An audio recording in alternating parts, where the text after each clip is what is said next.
KoitCast.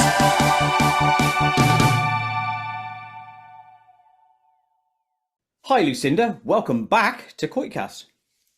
Hi, Koit. How are you? Well, I've just gotten through saying through to you, haven't I, that I've got a dodgy neck and a dodgy shoulder. I've been through the wars Yeah. I have over the past few weeks. What about yourself?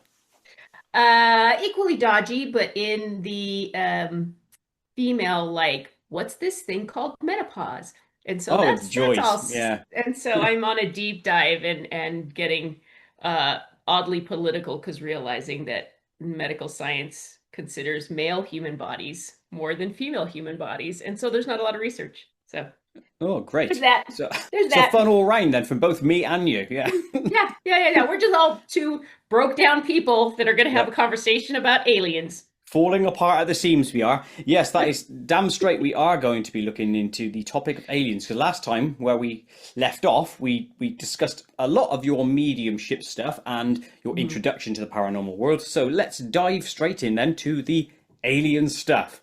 Can I you tell know. us the stories of your contact experience, whatever you want to start with? Feel free. Yeah.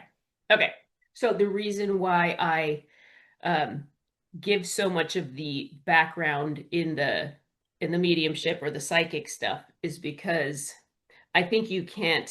It really helps you to decipher, for me, what is potentially happening or just the different types of interactions. So there's this John Keel line, I think, where he says, like, he realizes, like, when you start looking at the phenomenon starts looking back at you. it's kind Yes. of like it's kind of like when you open the curtain, you know, they can see you and you can see them, and that's just kind of how that starts to work. Um, it started. I talked about psychic school in the last Yes. episode, right? So in January of 2016, I, well, actually, let's start December, the month before, December of 2015. Um, a relative, knows I'm kind of doing the psychic thing, and like anybody else, she's like kind of into it and like doesn't know what to think of it, but she decides to kind of help me out and do me a favor and be supportive by saying, okay, in that week between Christmas and New Year, there's most people are off work. And she worked in the film industry, and she was working on a show, a series, and she said, I have people coming from the series, and as like a gift to them, I'd like you to do a group reading for us. Nice. Um, to which I was like, oh, okay. Um, get one of the rooms ready so that I can like pull them one by one because that's usually what I do, like in a group. And she was like, no, we all want to be there because we're all friends and we want to listen in on everything. And so I was like, oh, okay, that's a little different. The way their house is laid out is the little formal living room is connects to this open dining room, right? So I was like, okay, so like I need a little distance from everyone else because then I don't know whose energies are gonna start overlapping. So I said, let's just because I've never done this before. You guys stay in the living room and I'll take one by one in the dining room and like you can hear what's going on, but there's like a little space. So, okay. So I get there and the relative is there and two of the friends are there. One is running late. Okay. So I get started and I have the first reading and that goes well. And then I have the second one with the relative and that goes well. And then I have the third one. And the third client was pretty interesting. She did not necessarily look like what I was getting. Do you know how like some people, they say don't judge a book by its cover, right? The exterior was not matching the interior, um, which was very kind of like earthy and fairy. And then on the exterior it was much more gritty. Okay. So I just thought that was really interesting. And right away, a man, a spirit of a a young guy in his 20s. Like I just knew like 26.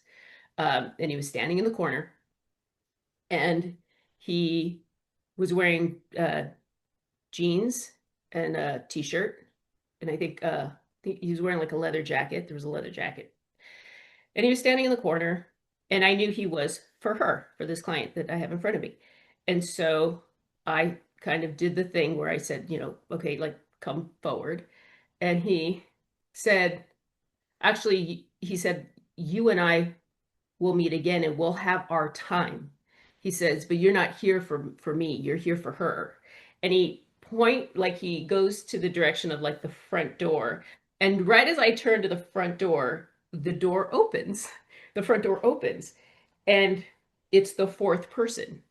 And the fourth person comes in, and behind her is this super bright white light. And I guess part of it was also that maybe the room was darker than outside, that it was bright outside. So there was that, but it was like more than that. I still don't even know if that was actually the light outside or if that was her mother who was behind her. Uh, and I had to like record scratch with this client in front of me, and I was like, I'm really sorry, um, but I'm here for her.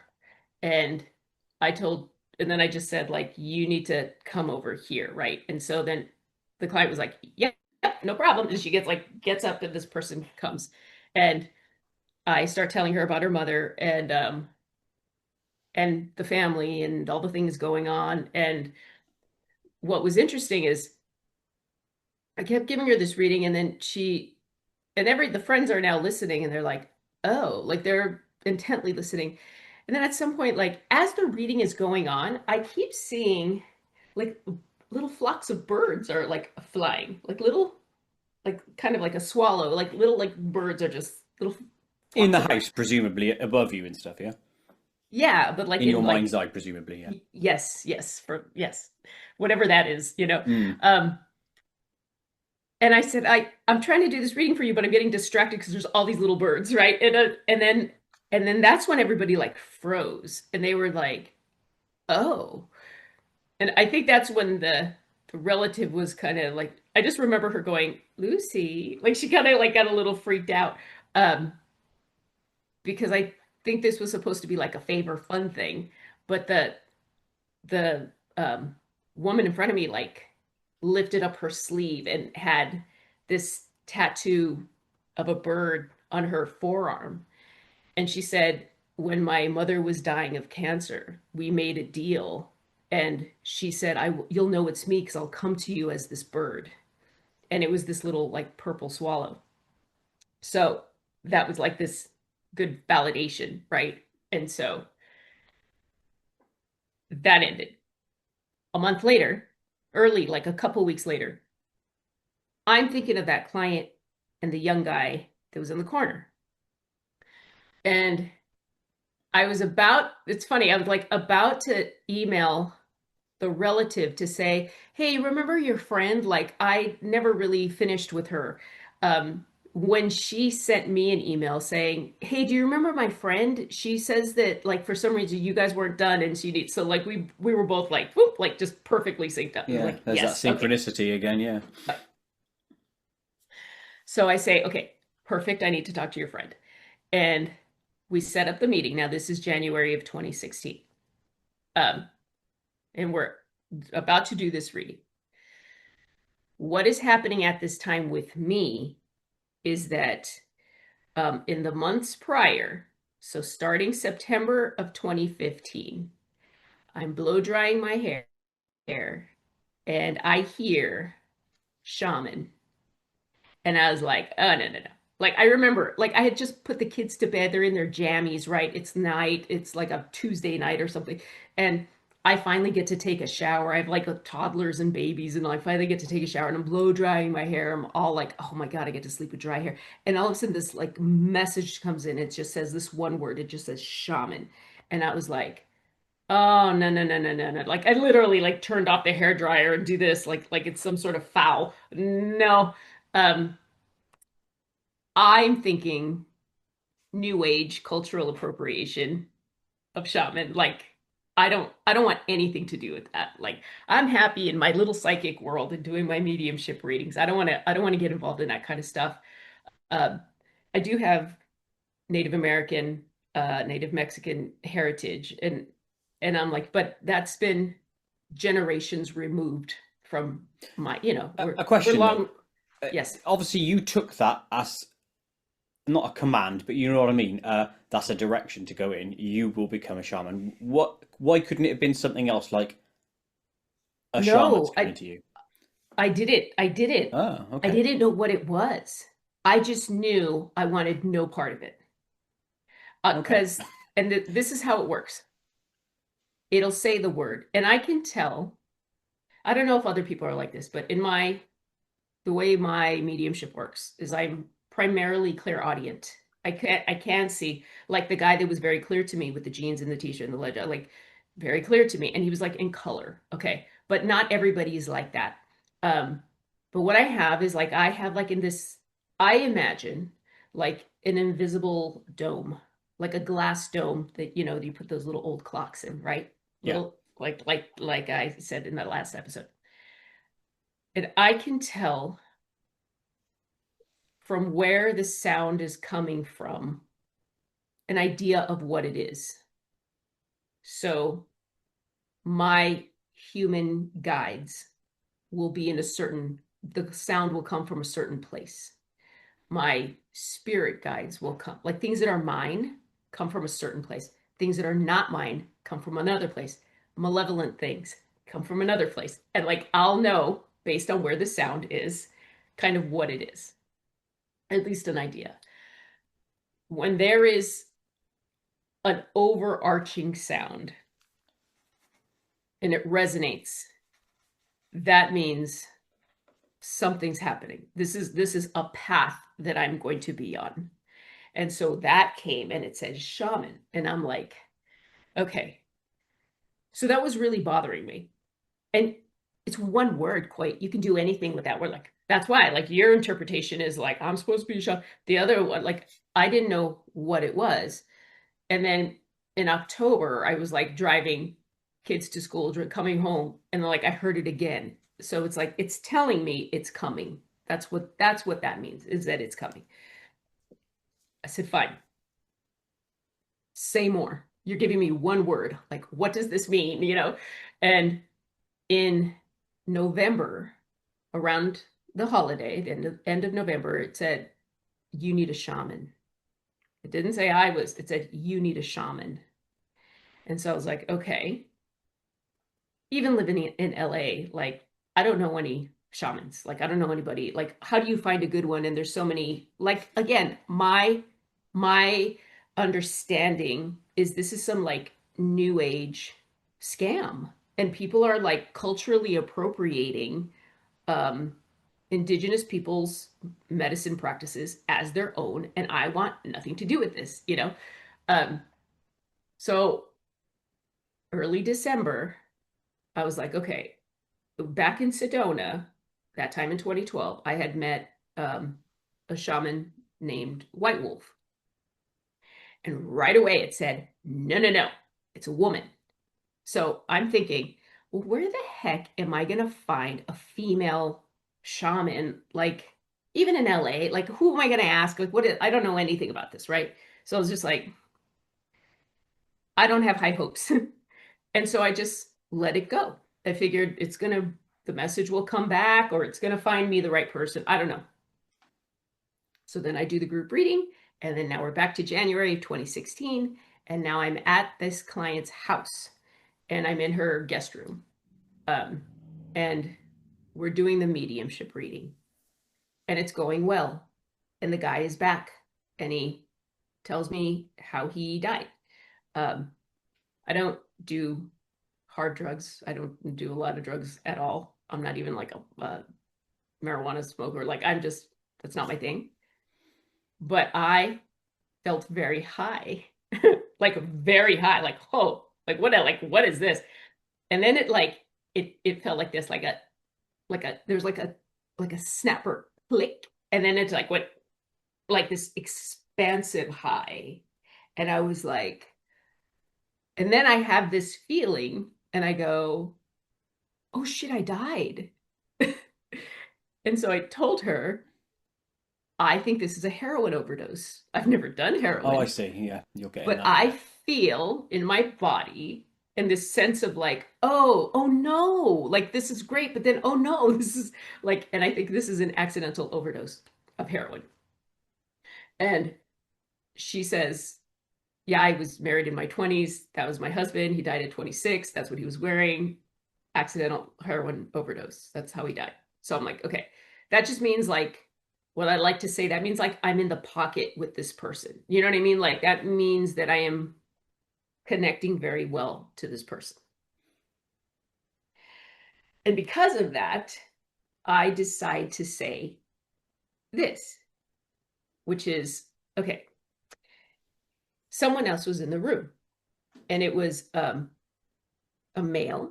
It was a very tall, very skinny man, and he was standing in the corner again, leaning on the corner, and he was watching us the whole time I was there. From the minute like I walked in the room, I was just like, I walked in the room, I'm like, huh. But then I thought, like, is this because I'm in someone else's house or like whatever energy she has in her house? Like, okay, there was a lot of art in the house, maybe some, I don't know. There was just a like, huh. But then So I this realized thing, this man or whatever, did you tell it wasn't an alive person? It wasn't somebody in the house. It was something else, was it? it was, yeah, okay. This is how I describe it. Everything vibrates at a certain resonance. Okay. A human, a plant, a cat, a dog, a spirit. Okay. They all vibrate at a certain resonance. And this man was standing in the corner and he was watching. He was wearing a brown suit and a brown fedora. Did you ever watch Dragnet? Like there's an old 50s TV Yeah, series I know in the one you America mean. called Dragnet. And it's like that's how he dressed like an old cop from the 50s, like with the hat and like, and I was like, okay, so I'm finished with the guy in his 20s and I get all that information and everything is the information is passed. And then so now it's his turn because he's in the room. And so what I do is like, okay, come forward. It's your turn. Like let's talk to this person. You're clearly here for her. Like let's talk. And he's ignoring me. And so I'm like, come forward. Like come on. Like I'm doing this in my head because this is part of the reading, right? And he's not doing anything. So then I move close to him, like I'm looking at his face, and he fuzzed out his face, like he blurred his face so that I couldn't make out his features. And I was like, okay. So then I like pulled closer to him. It's almost like your etheric body is working, like your, I don't know what it is, but and he kept doing this, like he's here and I'm here. And then I would get close and he would do this, like magnets, Yeah, that they can't he'd keep his stick. distance. Yeah, yeah. He just kept pulling further. And that was kind of making me like annoyed, but also like, what the hell are you? Because that had never happened before. And so then my mind goes to like, what's the vibrational resonance of this thing? And when I encountered that, I got kind of scared. I, and I told her, because she's just standing here, I'm like, be quiet. And she's just like watching me. And I said, I don't want to freak you out. There's a man here. I explained how he looked. And I said, this is a very, very tall, thin man. And here's the thing, vibrates at a resonance I've never encountered before. This thing, I said, honestly, I'm used to being the most powerful thing in the room when I do this kind of work. And this thing's blowing me out of the water. I said, I don't know what this is, but this is not a human. This is presenting itself as a human. Like he wants me to think like he's just presenting himself as a human form, but that is not a human being. And she says, without missing a beat, she says, I'm an abductee and that's who takes me. And I say, what, like aliens? I think I said WTF, like aliens. Like I was What just the like, because, shit? Yeah. yes, because it's right there. You know what I mean? Like you, Like I'm having this understanding and he's right there watching us. And then she proceeds to tell me the whole thing, like ever since she's a teenager, he's there at night, she's on a ship, they put something in her, she's on her bed the next morning, no period for 5 months, comes back on a ship, they pull something out of her, she's back in her bed, she's bleeding, like just the classic, you know, abduction scenario for women. Um, that was kind of this game changer. That because that was weird to encounter that like so closely in that manner. Um, but also something else had happened the night before, and this is something. Remember, I said she has kind of this like fairy type energy. Hmm. Okay. I had a visit the night before from two very ugly looking creatures.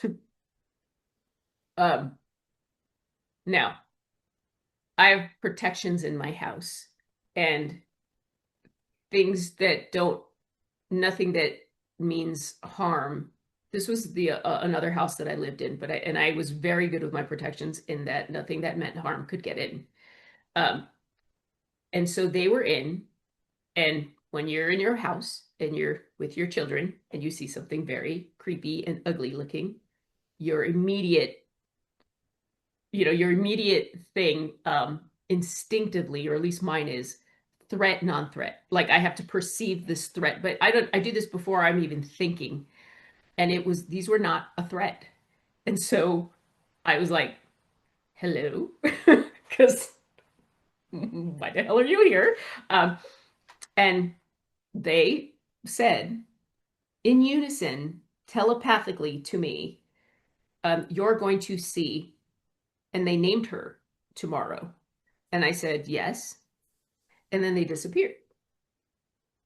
So because now I'm with her the next day and we're having this thing, and then all of a sudden this alien stuff comes out, and I say, my father had almost the exact same abduction as Whitley Strieber. He had it like 3 months after Whitley, like well before Communion came out. So that when Communion did come out, I was like, oh, hold on, this guy had the same thing that happened to my father. Uh, so that was the only connection I had to the things we call aliens, ETs, whatever these things are, right? But now she's telling me this other information, so I'm like, oh, like is that real? Like, is that a thing?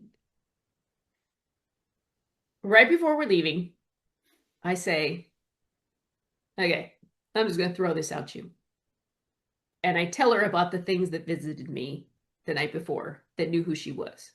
She starts crying because she knows exactly who they are. So that was another weird connection. And then as we're walking to the car, I stop and I turn around and I say, I need a shaman. And she says, I know a really good one and she can help you. And I was like, so my drive home was just like, oh, like everything just went pump, pump, pump, pump, pump, pump, pump. Like all the dominoes just, lined up, and like now everything just started sinking together. I need to ask you a question about the ugly creatures. What did they look like then? Um, do you know who Brian Frode is? No, it doesn't ring a bell. Okay. Um, you've seen Labyrinth, David Bowie Yes. movie, Yes, yeah. Labyrinth. Okay. You've seen The Dark Crystal. Yes. Okay. Um, it's something like that, but it's small and round, and has a strange face, and it's got a texture of fur that looks like a wet dog. Like if you had a black wet chow chow that was stinky. They don't smell very good. Um, that's what it was. So it's like imagine seeing like this strange round fuzz ball of a creature with a face, and you don't know how it's walking, and you don't see legs or limbs, It's just round because it's so full of fuzz, and it smells kind of wet and matted and kind of dirty, and it's in your toddler's bedroom. And it's like Yeah, peeking that's through the most weird. door into your Um, toddler's bedroom, and there's two of them. Yeah, so that's how that one was. But she knew exactly who they were, and and she. who does she say they were? I don't want to say because I don't. I want to protect her privacy, but she was right. I can tell you now from now knowing what I know, and now this again. This is 2016, so this is almost 10 years later. Like I understand a lot more. Um, so with that client, that okay. So now I start kind of working with that client a little bit more. Meanwhile, I make an appointment with the female shaman, who's not a shaman. She's a medicine woman. She's an Apache medicine woman. She's a descendant from. She's a long lineage of medicine people, um, and for the Apache. Okay, to get that session is like this whole other process because she does it like the traditional in Native American way, which is you're not dealing with her, you're dealing with the apprentice. And there's a lot of protocols involved. Okay. Any Native American ceremony, you're going to have a lot of rules and a lot of protocols. So part of that is the apprentice says to me, um, okay, she would like to visit you in dream time to figure out like what to get a gauge of who you are and what needs to be healed, right? Because you're having like a healing session with this woman. Keep in mind, I have no idea what I'm going to ask this lady because I don't know because I'm just following this invisible call in my head, right? You're just following the Um, thread. Yeah. yeah. So and listen, it's also not cheap. Like these things are. So I'm spending a lot of money on this for something that's some invisible voice is telling me to do. And the apprentice says, "Can she visit you in dream time?" And I say, "Yes, but I just want you to know, let her know, dream time is my jam. Like if I am good at anything in this world, dream time is my thing. um like tandem dreaming, popping in and out, dudes like that, like just know that if she's coming into my dream space, I don't know what I'm going to do, but I'm going to know she's there. That's the key. So she goes, okay. She passes the message, and at that same time the client is coming to me and saying, um I'm going to get a hypnotherapy regression with this woman named Yvonne Smith. And I'm like, who's that? And she says, there's a woman named Yvonne Smith who does hypnotherapy kind of regression to help people like me remember some of their experiences. Because this client had a lot of missing time and like would have like random bouts of missing time. Like, and I'm talking 8, 16 hours of like, no one knows, she's no memory, like what's going on. So I'm like, okay. Um, and I said, hold on, this is a therapist that has people in I'm presuming an office, and she has a lot of people like you that are coming in and out of this one space. And she says, yeah, I guess so. I'm gonna go see her. And I was like, what's in that room? I'm like, does she know to clear out the room and to send the things off? Remember at the last episode, I was telling you when I had to do the room clearing for Mm. psychic school. And I was just thinking, oh my God, that there must be so much like residual energy and stuff in there. And so I thought, man, I wish I could go. But I didn't say that to the client. But the client was like, can you just come with me? And I was like, yes, yes, I You can. said that before she finished the sentence as well, didn't I you? know, I know. So, let's see.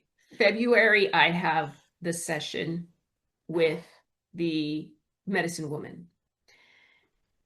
And I say to her, um, first of all, like 2 nights before that, I have a profound dream.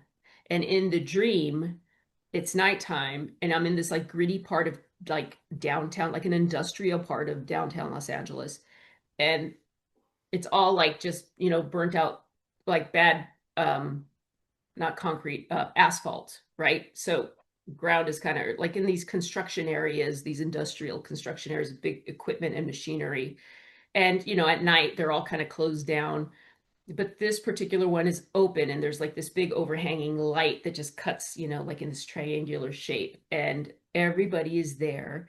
And there's these masses that are moving toward this place to see Eagle Woman, who is the medicine woman. And I'm like, oh, I need to see Eagle Woman too. Like, and so I push into this crowd of people, right? And they're all like, like very slow half steps, right? To kind of crunch over here. And I noticed at night that in this area, there's one patch of like a triangular patch of grass, um, next to like a couple of buildings where two buildings intersect. And in this triangular patch of grass, the grass is a vivid, vibrant green. It's so lush that it looks alive. Like every blade of grass looks alive. It looks weirdly sentient, the space. And I notice that, we're bunched like sardines in this crowd. And like, why don't people just walk around? Like, why don't people just step on the grass to go toward the front, But nobody's touching the grass. Like, no, like shoes are not touching the grass. They're staying on the asphalt. And so as I'm just watching this, I notice that there's a lot of little ghosts of animals. And I remember seeing a deer, a rabbit, and of all things, a capybara. Do you know what a capybara is? Yeah, Big okay. rodent. Yeah, yeah, yeah. Yeah, there's a capybara there. And there's like all like those are the ones I remember. There's like some large raptors, some birds or something. But everything is in a little ghost form, um, on this beautiful grass. And their eyes are kind of like little orange lights, and some are little green lights. So you can see like, like when the animal's eyes shine, like I shine, right? Yeah. So I'm like, I'm by myself, but I'm in this big crowd of people, and I'm like, does anyone see those little ghosty animals or something? Like, and I'm just like talking to nobody, and I'm like, look at how pretty. There's so many of them, because then now I can see that there's a lot, and then what I notice is when I look again, they're all like up and like this, and they're all looking at one thing that's in the corner, but it's out of the sight of the light. Like the light is cutting like this. So something is here in the corner, but the light is cutting like this so that it's only lit from the bottom, right? And it's like faint shadow at the top. But like there's someone on the corner that all these animals are looking at, and like the deer bows, and the bunny is like up on hindquarters, and the capybara, like everything is in like reverence, looking at something in the corner. And I'm like, what are they looking at, right? And so I'm now trying to push past the crowd, like I'm trying to fight the crowd to find out like what they're looking at. And I like crick, my neck trying to see what they're looking at. And what they're looking at on the corner is a living kachina. Do you know what a kachina is? No, Okay. I've heard the term, but I can't remember what it is. Okay.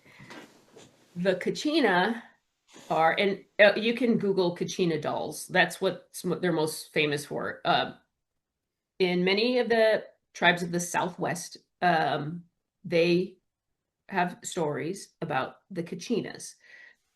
Primarily, I think like the Hopi um, have stories of kachinas, and they have a ceremony every year where they will go up into the top plane of the mountain, I guess, and they do their annual ceremony to the kachinas, which is like saying the star gods, the star people. Think that, the star spirits.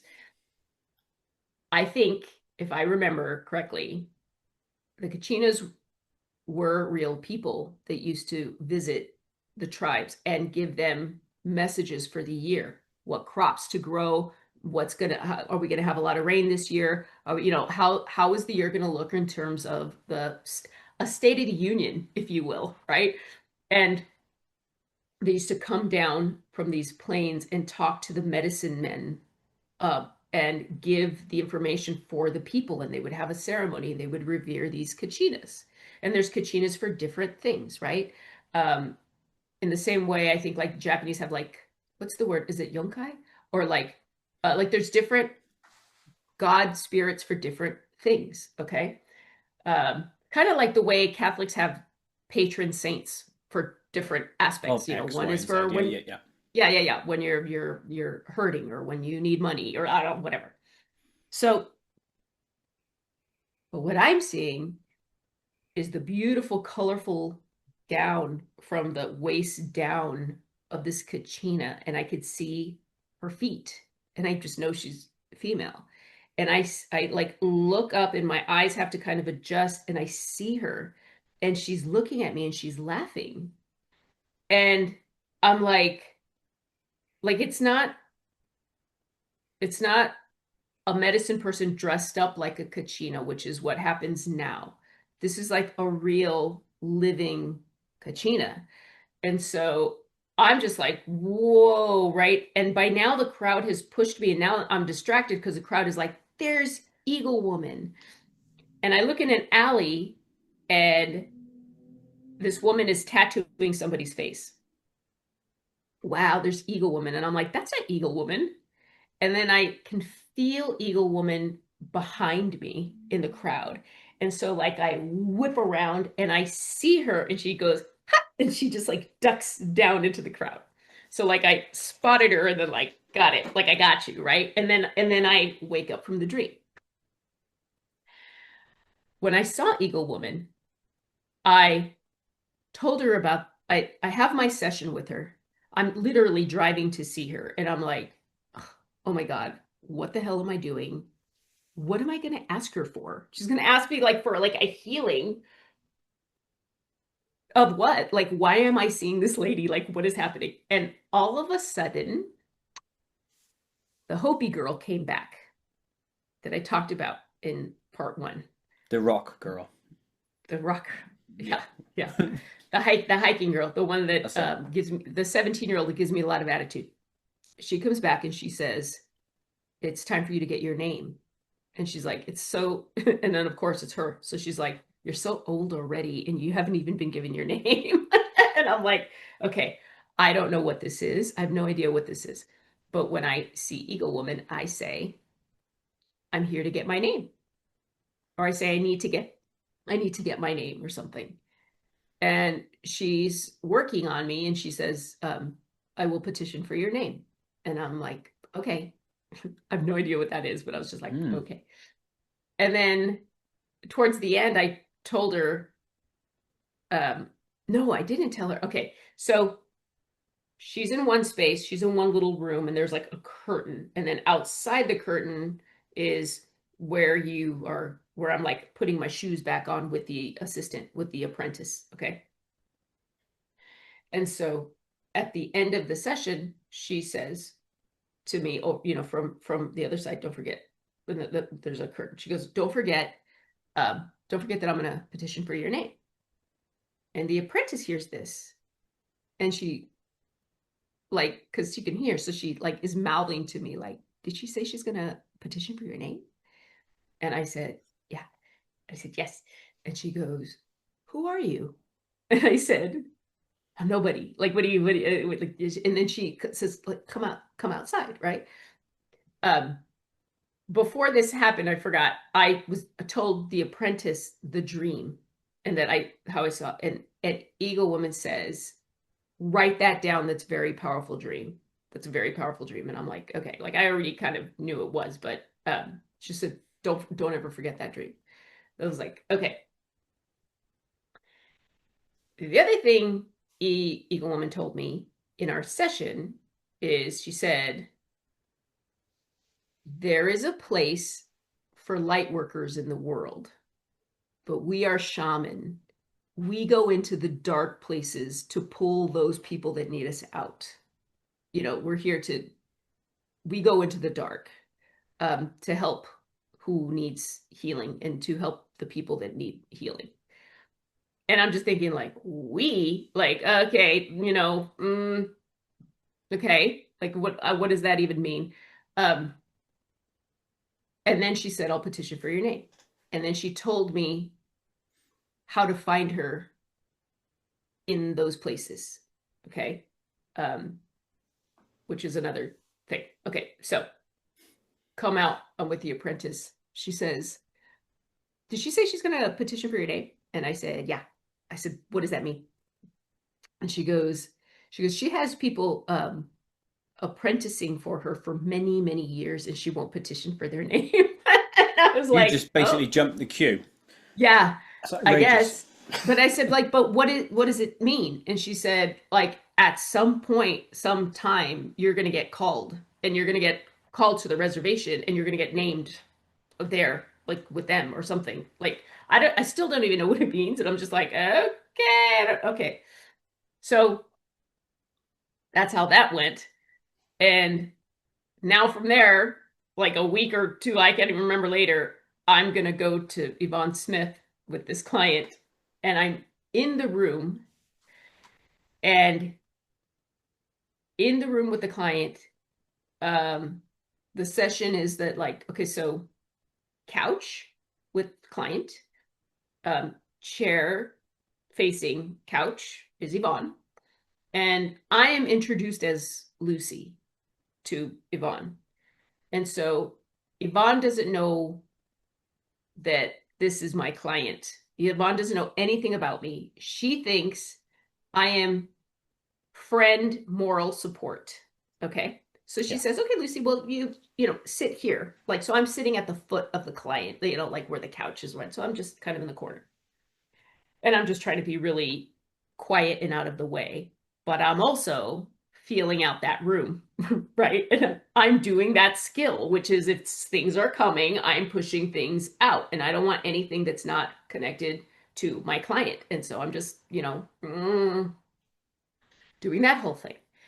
And so they decide the way the hypnotherapy works is like, and Yvonne's really good at it because she won't like lead the witness or anything. Like, because I was like, is she gonna try to do that? You know what I mean? Because I don't know what the hell's going on here, and I'm very new to all of this. Um, but she says, okay, well, let's decide on an event. And so there's an event where the client has missing time. So she'll just say, she, takes you into that deep meditation and she'll say, let's go back to Thursday, January 1st of 2017 or 2019 or like whatever, like, whatever the time is that you've already agreed to, like in your conscious world. And she's like, she'll just say things like, can you go back there? And then there's a lot of like, you're safe, everything is okay. What do you see? Are you, like just report, okay? And so we are there to figure out a missing time situation with an abduction, okay? But what and who come through are part of that fairy dark crystal kind of thing. And so the client who's in a deep, like she's basically like sleep talking almost, like she's in a super deep meditation. Her eyes are closed. She's just like someone who's like asleep and like talking, just barely talking. Um, but she's describing something that is very scary. And I'm in this moment of like, oh shit, this is not how this was supposed to go down. And in the room is something very scary. Um, and I see him and he sees me and he acknowledges, like, and we're just kind of like, yup, like, I know you're there and I'm here. And like, And that's how that is. And she's talking, and Yvonne's eyes are getting wide because Yvonne is looking at me like what is this? Um, Did if Yvonne you see then this creature, or is she just no, reacting to your reaction? no, she's reacting to what the client is saying. Oh, She, okay. again, she doesn't know me or what I can see or anything. In her mind, I'm just moral support. I'm just a friend of the client. Okay. But she's looking at me like, what? Like, are you hearing this Oh, I too? see. Yeah, yeah. Because this sounds really demonic in nature. And I'm just like, sure does. And so I don't want to say anything because I don't want the client to hear me. Um, but I also have my little notebook and I know who this entity is in relation to the client because we've talked about this. We just haven't talked about it in the sense of an ET situation. We thought it's something different. Okay. Like there's two things happening. And so I have questions. And so I'm writing in my notebook to Yvonne, ask her about da da da, ask her about this, ask her about this. And I'm like holding it up to Yvonne. And so Yvonne is asking her the questions I need to know. Yvonne is like at this point, Yvonne is not like this is not going how it typically goes. If there is such a thing as a typical hypnotherapy for abductees. Uh she asked the question, the entity leaves, and I don't know why it he whatever it is showed up. I think it was just because I don't know if it showed up because it wanted me to tell her that it was there. Like I think at some point I become this weird mediator liaison between this kind of spirit stuff that's happening, this invisible world, and this client. And I just needed to help facilitate that a little bit. Um, and that's what ends up happening. I become friends with Yvonne after that. Because after that, Yvonne was like, what was that? Right. And then while this is happening, also, I'm trying to figure out my native roots. Like, whoa, okay, so something is happening.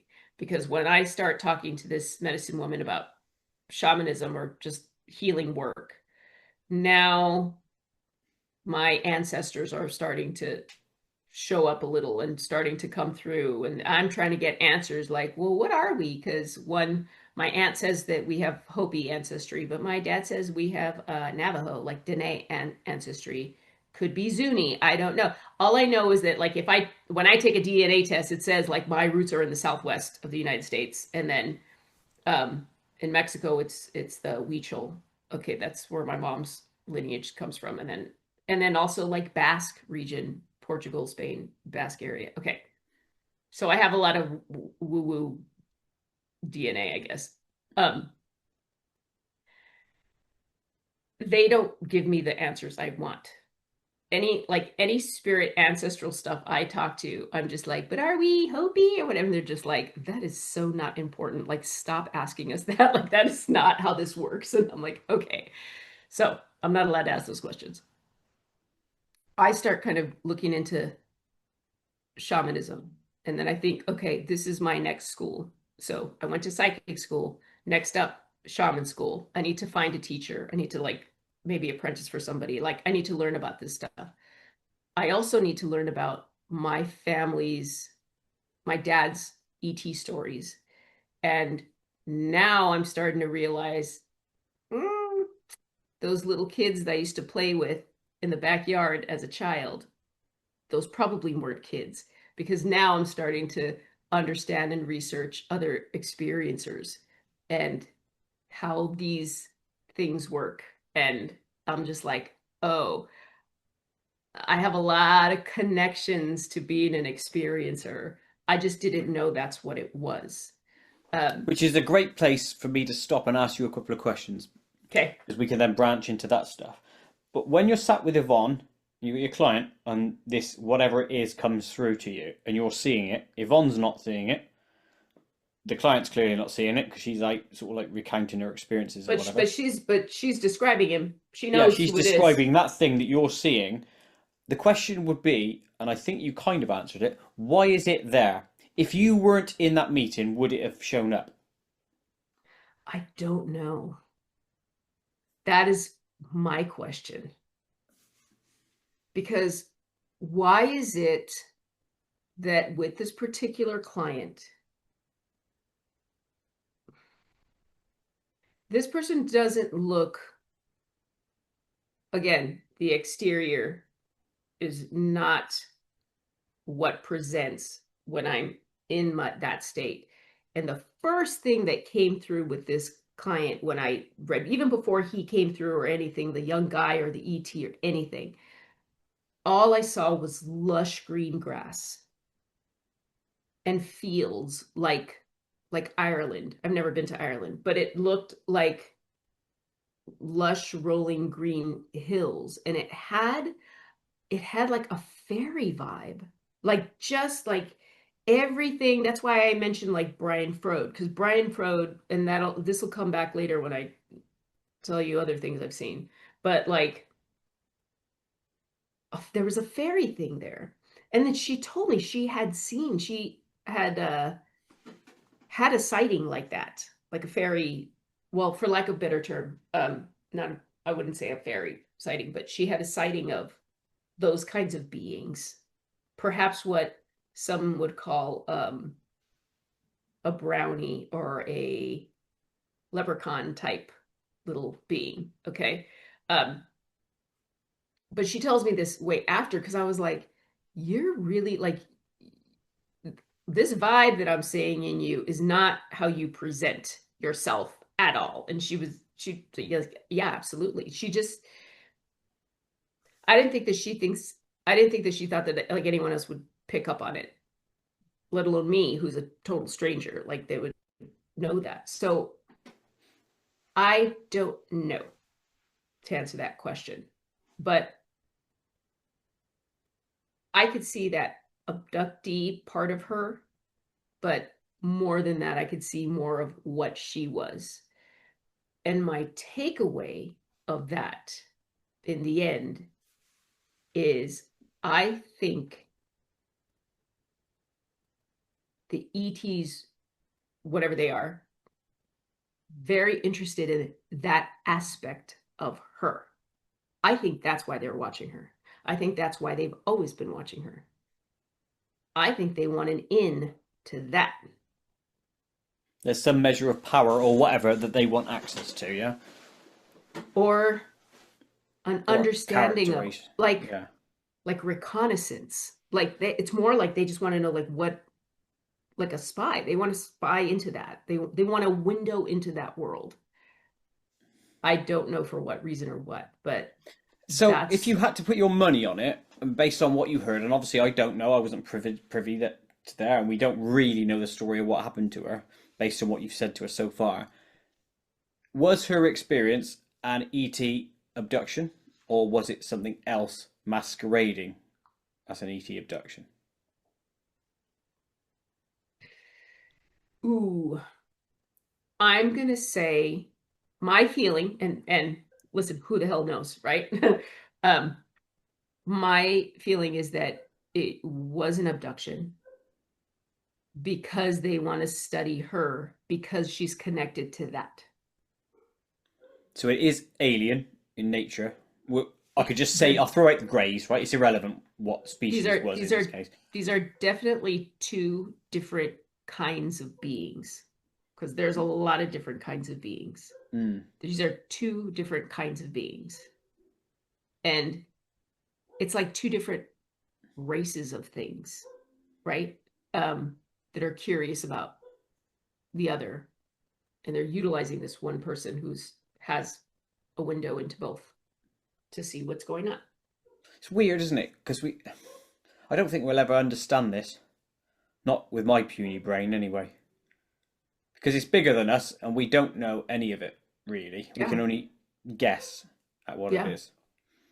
Yeah. And I have to this day, this is why it's so hard for me to write about it. Because I'm like, okay, first of all, there's a reason why the communication is telepathic. It's much better to communicate telepathically. You get a lot more than to use words. If I'm thinking of a trigger word, okay, let's say I say to you, God, okay, I have a whole story and understanding of God in my head. I put that into a word, I send it to you. And by the time it gets to you and it goes into your head, you have a totally different understanding of that word and you have your own feelings and emotions about it. And so I've said the word God to you, but it's not what I intended to communicate to you. You know what I mean? You're like, Mm. you made it your thing. And this is the problem. So I say, like, the thing we call aliens, the things we call angels, the things we call Bigfoot, you know, all those things are they are their own entities, and we only have like a tiny idea about them, but basically no information. When you'd finished that session with Yvonne and the client, did you subsequently tell Yvonne that you'd seen that creature in the room? In a roundabout way, because she was terrified, because it was scary. And I didn't want to freak her out more. But Can you like, tell us what that experience was that was so scary, or is that confidential? um,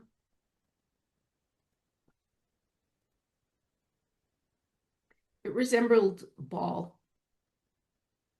You ever see the Oh, you ever Baal, see you, B double A L. you ever see the devil and the tarot card deck? I know what you mean. It was like that. So then, is that an ET experience, or is that just us? Now, keep in mind, I had never seen that before. I didn't know what that was because I Mm. wasn't. Uh, I think I mean, I did know I had seen a tarot deck before, so I must have seen that card before. So maybe this is my subconscious. I don't know. That's what it was. That's what she described. And I saw it before she described it. So it's not like I'm building it as she's saying it because I saw it. That's how I know it was there because I saw it. And then she said, he's here or something to that effect. And so Yvonne is like, who's here? And she describes him. And I was like, oh my God. All right. So this Because this I'm thinking it's my imagination. Like, it would be better if it was just my imagination. I want to know it's actually there. sure, but it Uh, wasn't your session. But this no, this Baal creature, still or what creepy we'll call though, it, that Baal, for want of a better for name or lack of term. better term. Yeah. Yeah. What is it doing with the client then? Is it torturing her? Is it? No, it's connected to her. In her words, I don't. Again, that's her. That's her story to tell. Um, but I'll say that she wasn't surprised, and it wasn't the first time.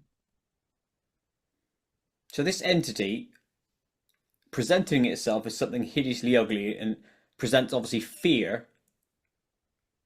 Why would Power it? more than Yeah, fear anything. and power. Why would it do that? Unless Power more than anything.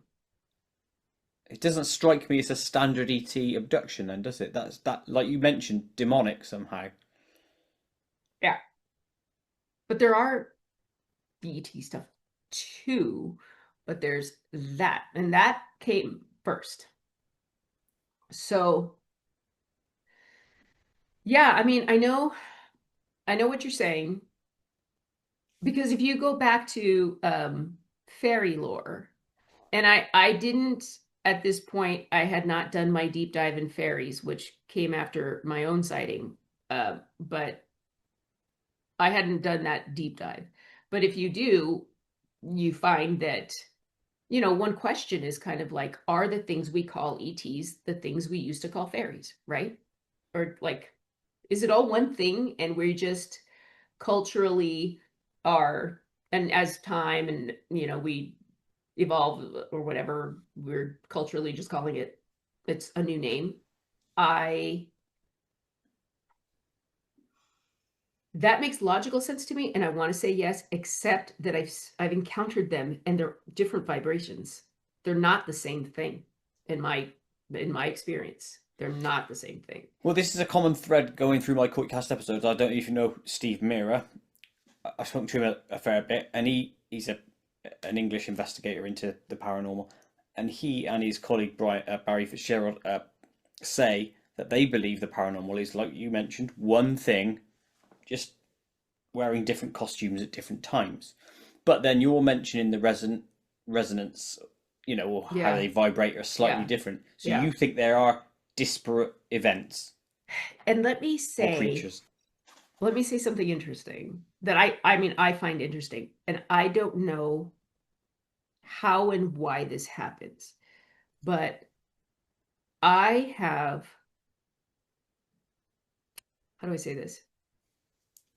Something in me reacts to that presence before my conscious mind even knows, before my conscious mind begins to react.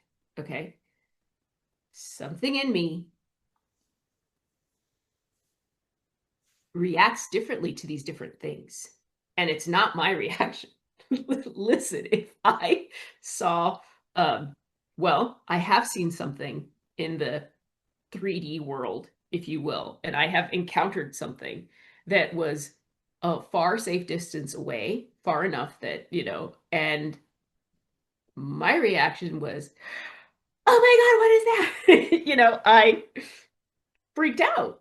A ship or a being? A being. Um, I've seen many, many ships. Things in the sky don't impress me. As I like to say, like with the drones that were flying over my house, like whatever, you know where to find me. Like I'm not going to play this game. It's cold outside. Hmm. Uh, I'm not. I I don't think care about. you have to tell me then the story of this being that you've seen now, because that you have to go there. Okay, okay. Well, then we'll fast forward to 2019, and by 2019 now, I have made a lot of friends in this UFO world, as you know, because I know a lot of them that have been on your show. Um, And interestingly, Yvonne is on next after you. Okay. Okay. Yeah, Wonderful. I'm going to see her on Sunday. Um, excellent. so we'll talk about it. That way we can tell the group to listen to it, by the way. Um, it's 2019. I know a lot of people in the group. I'm still doing, the experiences keep happening. Um, since then I've had my own regression with Yvonne, and I've been working with different medicine people, and I do a little bit of like shaman school, if you will, and I've had a lot of experiences and lessons learned. Okay, so I'm in a totally different place, and it's 2019, and I'm looking for a teacher still in this indigenous teachings of mine because I am having a lot of very strange and powerful experiences that aren't part of like psychic school or anything like that. Like this is uh medicine man, shaman type stuff, right? And the classes that I attended and the study that I was looking is very kind of like what I'll call the 3D world, right? And I was just like, this is not it. Like this is not the real thing. This is people saying it is, but this is not the real thing. I need the real thing. And again, I had a dream. And in the dream, I met two medicine men. I met one medicine man. Okay. And I wanted him to take me on as his apprentice. And I was really nervous and I wanted to meet this person. And this was interesting because this was in September of 20, seven, I can't remember. 20, I can't, it was around that time. Anyway, it was in September. In the dream, I'm in my childhood backyard. Keep in mind, anytime I dream of my childhood backyard, ET. for sure something's going to happen, and it's probably going to be related to the thing we call aliens. But in this particular case, I was in my childhood backyard, and there was a big party going on at night.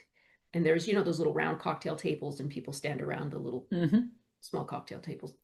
And in one of the tables, there was two medicine men. One of them I had met in Sedona on a subsequent trip.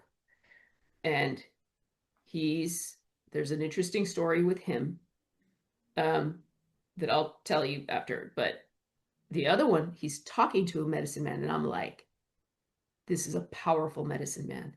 This is the one I want to work with. This is the real deal. Like, I want him to teach me. I want him to teach me for sure. And I'm sitting at a separate table just thinking like, okay, how am I going to introduce myself, and what am I going to say, and say the right thing, and da-da-da. And okay, this is what I'm going to say. And I get up and I start walking. And as I'm walking, I see the ghost of a little dog that I had in my childhood, little dog named Fluffy, who was a little white dog. Okay. Fluffy was a little white dog in real life. Now I see the ghost of Fluffy, who's a little white shadow. And I'm like, what's Fluffy? And by acknowledging Fluffy, Fluffy notices me and comes running to me as I'm walking up to the medicine men. And now I'm in front of the medicine men, and Fluffy jumps in my arms. And when Fluffy jumps in my arms, Fluffy becomes a real life black dog. And now I'm holding a real life black dog that wasn't there before. And I'm in front of the two medicine men. And the medicine man that I know from Sedona looks at me in terror. He thinks I'm some sort of devil, and he goes off running because he's freaked out at what I just did. And I'm holding this dog, and he's like licking up my face because it's Fluffy, but Fluffy has turned black. It's a little black dog. And I say, I'm really sorry. I don't know how I do it, but I need help. And I'm just wondering, and like, this is why I need a teacher. And like, now everything that I plan to say is like done because I've done something, and I don't know what to do, but it's that kind of stuff. Like, things are happening like that are otherworldly, and I don't know what to do about it. And he looks at me straight in the eye and he says, I can't help you. And then I wake up from the dream. That dream haunted me for 3 years because I can't help you because you're bad. I can't help you because you're beyond help. I can't, like, that phrase, I can't help you, can be interpreted a million different ways. And that is how I interpreted it a million different ways. Like, why can't you help me? You're like a super powerful medicine man. What do you mean? Like, he hates dogs. Like, that's a phrase. What's wrong with me? Well, okay. So that happens. And that has plagued me. Okay. So now, 2019, and Yvonne gets invited to speak on Pine Ridge, which is in South Dakota, on the Lakota Reservation. Okay. And I don't know if you know anything about the Pine Ridge Reservation. It's so Native American Reservation, South Dakota. The Lakota are the people that live there, and it is very poor. Very, very, very poor. In fact, it's the poorest place in the United States. Really, really bad alcohol, substance abuse situation. A lot of Indigenous women go missing from there. It's very dangerous. There can be. Highest child suicide rate in the country. I mean, it's gritty. Okay. It's not for the faint of heart. But we got invited. Yvonne got invited to speak because there was a conference, because the Lakota this particular group wanted to speak to experiencers to compare their star people knowledge to what we know. Like, here's how we understand it. Like, how do you understand it? Kind of have that conversation. Okay. So because Yvonne got invited, the invitation was extended to those in her group. And I was like, of course I'm going. Like, I'm not missing this. I'm not, because it's not something you don't just go to this place. You have to be invited, and you need a proper host because it's not safe, and you need to know, like, you know, you just don't go without a host for so many reasons. And so that's when I met. Okay, so Terry Lovelace was there, Whitley Strieber was there, Yvonne was there. These are all like speakers. And the way it works is it's like one big property. There's a house. And so the speakers and the guests are just going to all stay together in this house. So it's amazing because you have like 4 or 5 days with your favorite speakers, and you're just going to hang out and talk to them. And we're going to do all kinds of things, and there's ceremonies and stuff. And the biggest part of that is that we were invited to a Sundance ceremony. The Sundance ceremony is, ooh, there's so much to say. It was a ceremony that was banned by the federal government for 100 years because they thought it was too barbaric. It is a ceremony that happens every year in the summer, and it involves people that are dancing around a Sundance tree for 4 days and 4 nights without with food with or the water. hooks in them. With the hooks, yeah. Well, Yeah, I that spoke happens to at Drew the end. Banky on this. Yeah, he Okay. talked me through the whole thing. Yeah, very Okay. grim. Has he been? Has Drew been to On a this show, Sundance? yes. Yeah, he's done it. He took Okay. it part. He had the hooks in him. Oh, okay. Yeah. So there are porcupine quills that are pierced and stuff, and you could do it on your back. But anyway, it's it's a 4 day ceremony. It's a prayer for the people. It's revered. Sun dancers are very special people, like, like the way we would honor our veterans, right? Lakota would honor like their sun dancers, like that kind of thing. Like it's just takes takes a lot to do it. So um we were invited to a Sundance, and that's a big, big, big deal. Okay. So we get there, and everyone gets together at the house. There's a couple of people, there's a tiny little motel nearby. And like Whitley, for example, had sprained his ankle hiking with his grandson like 2 days before. So he's like, I got to stay at the motel because the house is uneven. And Yvonne was also staying at the hotel because she's like, I need a glass of wine at night. And that was the only place that allowed alcohol. It helps me sleep. Yeah. I love Yvonne. So the rest of us were in the house, and we're in like, okay, the house is split level. So from the main road, you're going to go into, you're going to see that the middle, the top level of the house, because it slopes down. And so there's a bottom part, and then you're overlooking a canyon, right? It's a huge, beautiful canyon, and it's like forested. And there's a clearing, and there's like this, you're gonna find this very liminal, but there is a stream that winds down. So if you're from the house and you're on this ground level from when you enter, and you go to the back, there's a back open terrace. And when you look out of that terrace, you're actually very high because the whole house slopes down, right? And so you're overlooking this vast, beautiful view. And there's a lot of forest, and on the bottom you'll see like a clearing that's kind of split almost like a quadrant, because it slopes, right? And then there's a flat quadrant. And on the, what we'd say was like the left quadrant, there's a inipi, which is the, like, what we call the sweat lodge, right? But I hate that word because I think it's kind of derogatory.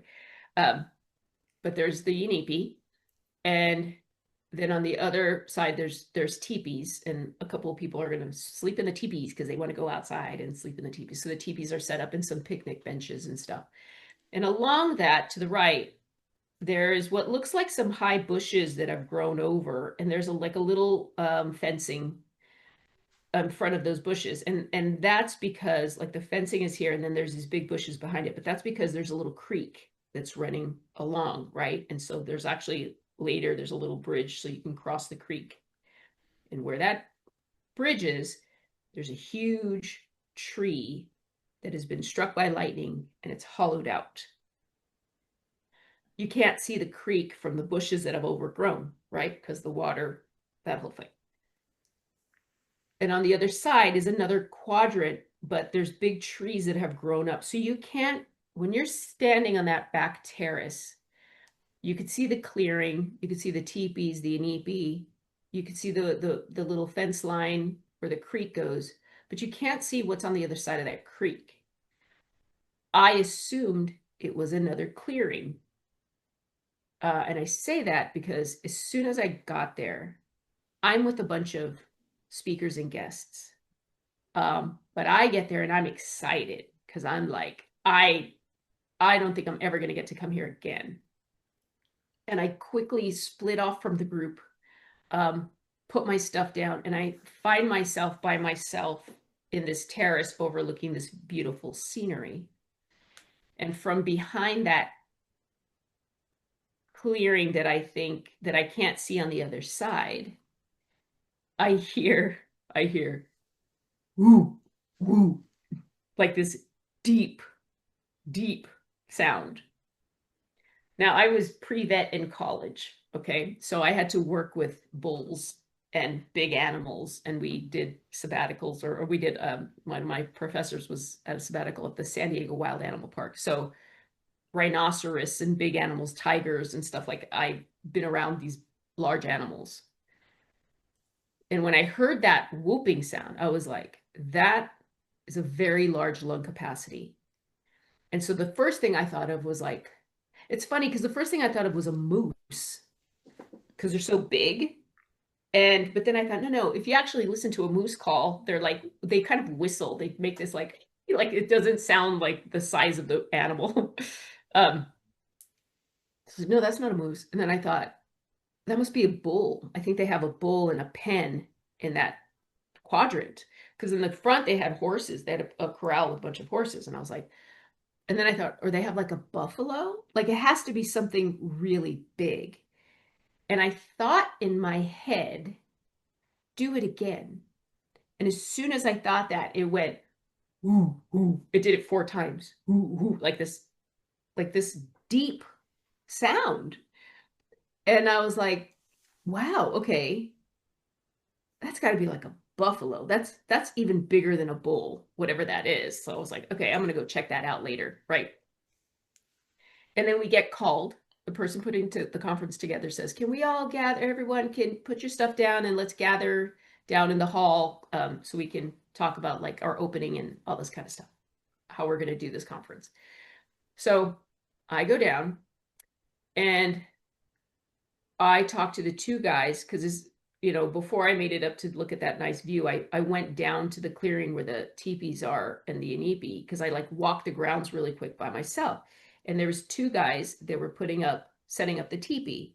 And these are the 2, they call them nephews of the people that own the property. But anyway, they're the local guys and they're like our age, right? A little younger than us. And so I'm like, hey, how's it going? And I kind of like introduce myself because I can talk to these speakers and to these other guests all I want. I'm here to meet the locals. Like I want to talk to the local people, right? And so I, introduce myself and hey, and then I make my way up and I go to the thing and I hear the hoots and now I'm getting called down to that main space and there's introductions and we're hosts. This is us, this is blah, blah, blah. And the 2 guys are there. And I say, hey, you got a buffalo in that pen down there? I didn't see it. And they're like, what? And I said, just like the hoot, like the thing that goes ooh, ooh, like I made the sound. And they're like looking at me. And I'm like, you have something, I'm like, what's in the pen? Do you have like a buffalo or a bull in the pen? They're like, what, you think all natives have buffalo in their backyard? I'm like, They do. okay. They all do. Exactly. And then I'm like, no, seriously, what's making that sound? And then I make the sound. And one of them looks at the other. The younger one looks at the older one and is looking at him like, you see? And he's not happy. And the older one looks back at the younger one and then looks at me and says, "No, there's nothing back there." And I go, "Okay," like, and then, our attention is called to the speaker. So, um, and I just thought that was weird. So we get settled, we are having our conference, and the plan is this is a Thursday. And so Thursday we get settled to get everything in there. Friday night, we're going to have an inipi, which is the sweat lodge ceremony. Okay, so there's going to be an inipi because this is like a cleansing ceremony. In the inipi, you are in the womb of creation. It's a very safe space. And, it's very sacred. And we have like a medicine man that's coming, and like the people are going to facilitate, and they're going to give us like the whole healing, because on Saturday, we're going to go to the Sundance.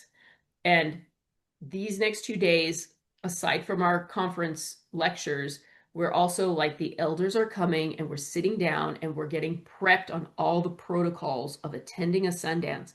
What you do, how you act, what you wear, what is appropriate, what is inappropriate, what's going to happen in the inipi. This is how it's going to go, and there's 4 rounds, and it's only going to get hotter and hotter and hotter, and they're going to put the coals in. And okay, so we keep getting prepared. And then also on Saturday, and the day we're going to go to the Sundance, and at night we're going to do a CE5 in the Black Hills of South Dakota. Yeah. That come out of nowhere. Yeah, left field. And so, and there's, again, talk of the star knowledge and the people and this kind of thing. So it's a lot going on. And now I'll tell you,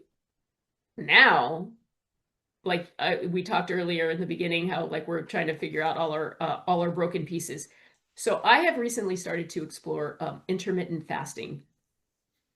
And what I've realized, looking back, like, oh, of course I saw something. Because when I got there was so much going on, and it was such a new place, and that I'm sensitive to spaces, and that the space had such a vibration going on just being there, right? The vibration was so intense that I wasn't eating. Like, I was barely eating. In fact, this tends to happen to me. And so what I do is I pack like protein bars, right? And I was eating a little bits at meal times, barely, like a quarter of a plate of something, and like a protein bar every day, just because. And I wasn't hungry, and I was drinking a ton of water, and just like, because there's just so much going on in this space, which I realize now was probably preparing me for what I saw. I think I was fasting my way into like some higher conscious something. But Friday night is the NEP, and it's 4 rounds. And my whole thing is, okay, Lucinda, don't embarrass yourself, and do not pass out. Just don't pass out, because it's going to get really hot in this sweat, and like, power through, and don't embarrass yourself, and don't pass out. And so the 2 guys are the fire keepers. Okay. And so, an EP, think of like does everyone have an idea of what an EP looks like? It's like a maybe what, 2 to 3 foot covering, and there's one entrance. Entrance has to face a certain direction. When you go in, the women go first. You have to go in, and you go all the way around to the end, and you fill the spaces, and then the men go after. Okay. So all the protocols, go in, do the thing. The fire keepers have been putting the coals in there, so it's starting to get hot. And everyone goes in, the ceremony starts, the tarp covers over. Behind us is like the forest. So it's just this corner, like I said, it's in a corner quadrant, and you're just surrounded by forest, and then the clearing where the house is. And first round, I was like, whew, okay, made it through. Then the tarp opens, and the fire keepers go in with hotter coals, right? And then we're putting water, so the steam is really getting kind of nuts. And at some point, you could just kind of put your head down. If you have a little towel, you can kind of do this to kind of just get your breathing going. But there's songs and ceremony and a pipe is going around, and it's really beautiful. And it feels really beautiful and safe, and it feels really communal and really lovely. And because it's so busy, there's a lot of people in his space. I'm sitting with my legs crossed, like, like kind of like my legs are like this, or like this, right? um, and, we're kind of bunched. And there's a gal next to me named Stephanie, and Stephanie's here. And at some point, I feel it's pitch black in there, except for the glow of the coals, but it was really dark. The coals are going down and it's hot and there's a lot of steam. And at some point, something rubbed past my legs. And it was probably, I don't know, this tall, 7, 8 inches or something. And it like moved, like, when something like passes, just does this. And at first I thought there must be like a mouse or like a rat. But then I thought, no, because my knees were up high and it cleared the length of my leg. So that's why I was like, it must have been about 7 inches high. Like, what? That's weird. And it wasn't moving out toward the door. It moved past me, like to come in to the nipi. And I thought, like, oh my God, just let that go. Cause like, I can't deal with that right now. Like, it was like second round. And I was like, I can't, like, that's strange. I don't know what that is. But like, they tell you when you're in there, if you need a healing, like the spirit will touch you. And so some people get like their hair move or something that's gonna like in any other healing ceremony, like think old school seance, right? Like you can hear noises or voices and people can bump you and touch you and like all this kind of stuff. So I'm like, I guess that's part of the healing. Like I'm just gonna let that go. The third round was really, really intense. It was getting really hot. And I was like, I need to get out of here. And so, because this is why I gave you a whole part one, from psychic school, I know how to leave my body. And so I was like, I'm going to leave my body for a little bit because this is getting really hot. And I got it. Like, I want to know what's happening. And so I moved my body up and out of the inipi and immediately, like, whoop, like I turn like this and I'm high over the nipi and I'm chest level with something very, very, very big that's right at the edge of the clearing of the forest. And I'm like, this is a big, wide, human shaped energy.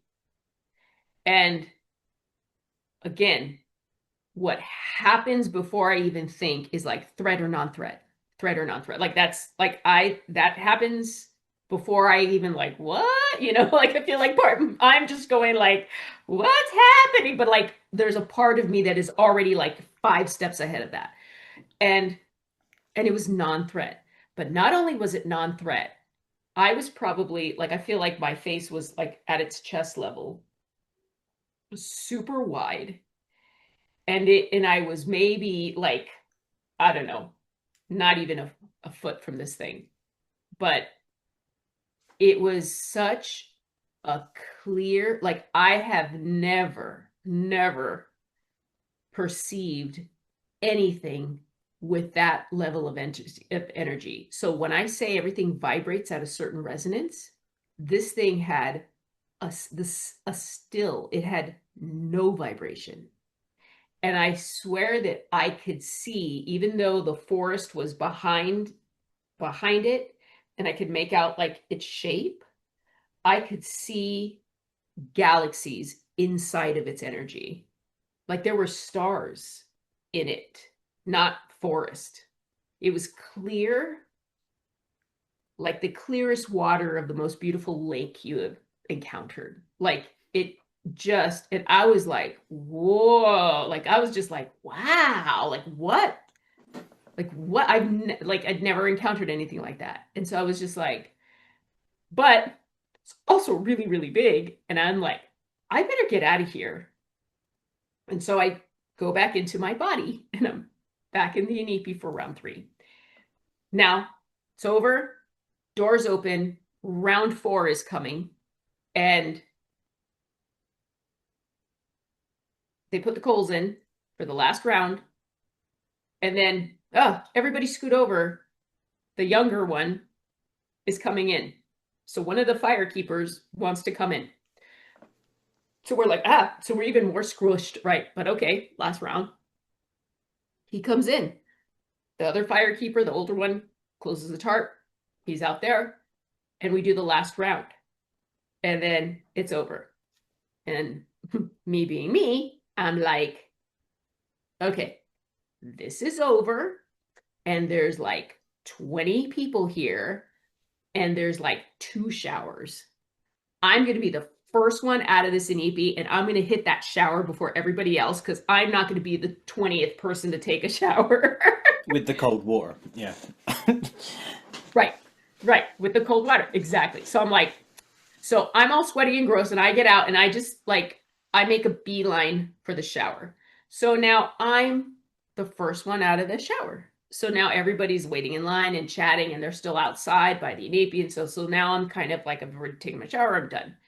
And I go back out to that beautiful terrace, and I see the younger firekeeper that's there. And he's sitting there in a chair by himself, smoking a cigarette. And I'm like, hey, what's up? And he says, are we allowed to cuss? Of course. He says, you fucking people come with all your shit and you mess everything up for us here when you come here. And I go, Nice. oh. And I go, I go, really? I said, keep talking. I said, why do you say that? And he proceeds to tell me that his father was a reservation policeman. And he said, the calls would always come together. Lights in the sky, Bigfoot sighting. Lights in the sky, Bigfoot sighting. And I was like, okay. And he goes, first of all, I knew something was wrong when you heard it. He's like, that's what I knew as soon as you heard it, that like, that was not a problem. That it was going to be a problem. And I was like, and he goes, and then, so I said, ooh, so now I'm totally interested. I'm like, tell me, come on, don't be afraid. Just tell me what's going on. And he said, the first problem is that when the firekeepers were preparing the fire in the Inipi, you're going to open it up, open the door, and you put the hot coals in there. So what happens is that all the mice that are inside, all the critters that are inside that little Inipi, they come running out, and they come out the door and they go around the Inipi back into the forest, right? So they come out and around and they scurry into the forest. And he said that the mice came out, but they wouldn't go into the forest. They ran towards the fire, which is unnatural. They should not be running towards the fire.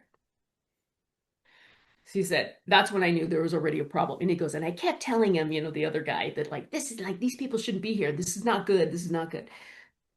Then he said, when you were in there, he said there was a huge UFO over you guys. And he goes, he was freaking me the fuck out. Like he was just like, really, he was not happy. And he's like, I don't like that stuff, And he said there was a big UFO over us. And then he said, in the third round, now this is the round where I go up and I encounter the thing in the forest. He goes, in the third round, you had a huge Bigfoot that was just behind you pacing, right where I saw him, right where I saw the thing. He goes, there was a Bigfoot right there in that forest, right in that clearing, and it was watching you, and it was just pacing and standing right there. And I was like, I said, is that what that was? I said, was that a Bigfoot? And I was like, is it like, I was doing this, like, was it like this? And he was like, He goes, I was so scared that on the fourth round, I went into the Inipi with you because I wasn't going to be out there by myself. So I was like, oh, so that's why he went in. Then afterward, I talked to Stephanie and I said, that first round, I go, I swear something brushed past my legs. And she goes, mine too, because she was to the right of me, right? And it came like this, and it came Mm. like where she is. And then I go, it did? I said, did you feel like something? And she goes, yeah. And then we both at the same time go like this. We both go, it was this big. Like we both did the same size with our hands. We both said like, it was this big. And I said, yeah, because, and I told her because it hit up to like my knee. And she goes, and I think it hit her in something similar because again, we're crunched, and we're just like, what was that? And why would it go into the Inipi and not towards out, like not go out the door, like whatever. So we were just like, that is weird. Okay. So next morning, we get prepped. The elders come. It's the Sundance Day. It's a very important ceremony. Um, we're all ready to go. We get to the Sundance, and it is what I don't know is that it's the fourth day. So, like, the piercings are going to happen this day. So we're just like, oh.